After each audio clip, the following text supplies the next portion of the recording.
रखता हूं। जैसे ही ये लेटरल एंट्री वाला मामला हम लोग के संज्ञान में आया, उसी वक्त से मैंने लगातार अलग अलग जगहों पे कंसर्न अथॉरिटीज के सामने मैंने अपने इस विषय को रखा। प्रधानमंत्री जी के समक्ष मैंने इन बातों को प्रमुखता से रखा। उनके संज्ञान में अनुसूचित जाति, जनजाति, पिछड़ा वर्ग के लोगों के तमाम चिंताओं को मैंने रखने का काम किया। लगभग पिछले 1.5-2 दिन से लगातार मैं खुद प्रधानमंत्री जी के और प्रधानमंत्री जी का कार्यालय मेरे संपर्क में रहा। उन्होंने इस विषय से जुड़े हुए हर बिंदु पर मुझसे चर्चा करने का उन्होंने काम किया। समय समय पर जो दस्तावेज भी उनको मुहैया कराने की जरूरत पड़ी, पिछले 1.5-2 दिन में मैंने उनको तैयार कर प्रधानमंत्री कार्यालय पीएमओ में भी मैंने भेजने का काम किया, इस विश्वास के साथ कि प्रधानमंत्री जी जब इस विषय की गंभीरता को समझेंगे और वो समझेंगे निजी क्षेत्र में आरक्षण की व्यवस्था नहीं है, ऐसे में सरकारी क्षेत्र में कोई भी नियुक्ति होती हो, किसी भी तरीके की नियुक्ति होती हो, ऐसे में सरकार को आरक्षण के नियमों का पालन करना चाहिए। ये मांग लोक जनशक्ति पार्टी रामविलास की रही है हमेशा से।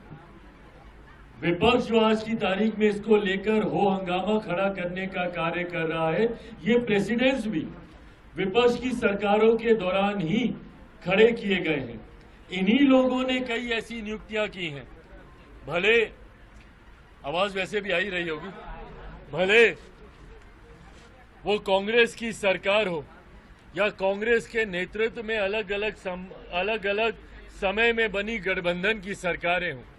इससे पूर्ण भी कई ऐसे उदाहरण रहे हैं जहां पे लेटरल नियुक्तियां की गई हैं, जिसके तहत डायरेक्ट उन पदों पर बिना आरक्षण के प्रावधानों का ध्यान रखे हुए नियुक्तियां कराई गई हैं। और आज जब हमारी सरकार के द्वारा इस तरीके का विज्ञापन आया तो विपक्ष ने एक ऐसा माहौल बनाने का प्रयास किया जैसे इतिहास में पहली बार ऐसा हो रहा हो। पहले हुआ इसलिए ये हो रहा है, सही है, मैं इसका भी पक्षधर नहीं हूं, इसीलिए मैंने इसके खिलाफ भी अपनी बातों को रखा।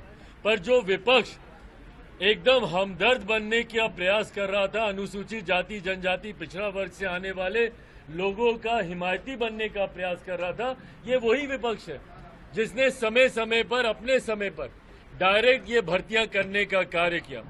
पूर्व प्रधानमंत्री डॉक्टर मनमोहन सिंह जी उसका उदाहरण है, मोंटेक सिंह आलूवालिया जी उसका उदाहरण है, कई ऐसे नाम हैं जो इसके उदाहरण रहे हैं। पर बहरहाल हम लोगों ने इस बात की आपत्ति दर्ज कराई कि अगर इतिहास में हुआ है इसीलिए हमारी सरकार भी इसको इसी तरीके से लागू कर दे, ये उचित नहीं है। और कहीं ना कहीं एक गलत परसेप्शन सरकार का ऐसी नियुक्तियों के बाद समाज के बीच जाएगा। मुझे खुशी है और ये मेरे विश्वास को पुनः बल देता है कि मेरे प्रधानमंत्री आदरणीय नरेंद्र मोदी जी ने समाज के एक बड़े वर्ग, अनुसूचित जाति, जनजाति, पिछड़ा वर्ग से आने वाले लोगों की चिंताओं को समझा और आज एक आदेश के तहत ये जो विज्ञापन निकला था इसको रद्द किया जाता है। मैं, मेरी पार्टी लोक जनशक्ति पार्टी रामविलास, मेरे प्रधानमंत्री आदरणीय नरेंद्र मोदी जी का धन्यवाद देती है और मैं समाज की तरफ से अनुसूचित जाति, जनजाति, पिछड़ा वर्ग से आने वाले लोगों की तरफ से भी मेरे प्रधानमंत्री आदरणीय नरेंद्र मोदी जी का मैं धन्यवाद करता हूं कि उन्होंने एक बड़े वर्ग की चिंता को सम्मान देने का काम किया और जो ये नियुक्ति निकाली थी उसको रद्द करके पुनः उन्होंने इस समाज का विश्वास जीतने का काम किया।